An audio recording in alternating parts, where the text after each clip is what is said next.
Hello বন্ধুরা, আমি একটি ঢাকা জেলার প্রসিদ্ধ রান্না দুর্গাঘণ্ট রান্না করে শেখাচ্ছি আমার পদ্ধতিতে। প্রথমে কড়াইটি গরম হতে দিলাম, তারপর তাতে সর্ষের তেল দিলাম। সর্ষের তেল গরম হওয়ার পর ফোড়ন হিসেবে তেজপাতা, শুকনো লঙ্কা এবং সাদা জিরে দিলাম।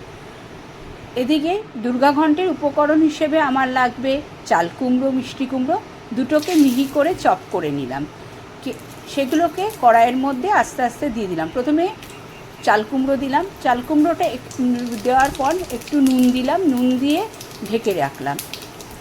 চাল কুমড়োটা মজে ওঠার পর তারপর আমি মিষ্টি কুমড়োটা দিয়ে দেব। মিষ্টি কুমড়ো চাল কুমড়োকে ভালোভাবে মিশিয়ে তার মধ্যে হলুদ আর একটু প্রয়োজন নুন দিয়ে ঢেকে রাখলাম। মিনিট 5 বাদে তারপরে সেখানে আমি দিয়ে দিলাম একটু নারকেল কোড়া, দিয়ে আবার কিছুক্ষণ সেটাকে মজিয়ে দিয়ে তারপরে আমি সেখানে দিয়ে দিলাম একটু ভাজা মশলা, চিনি দিয়ে ভালোভাবে মিশিয়ে আমি রান্নাটি নামিয়ে নিলাম। খেয়ে দেখুন, সবার আশা করি ভালো লাগবে। আর যদি আমার এই রেসিপিটি সবার ভালো লাগে তাহলে আমার চ্যানেলটিকে সাবস্ক্রাইব করবেন।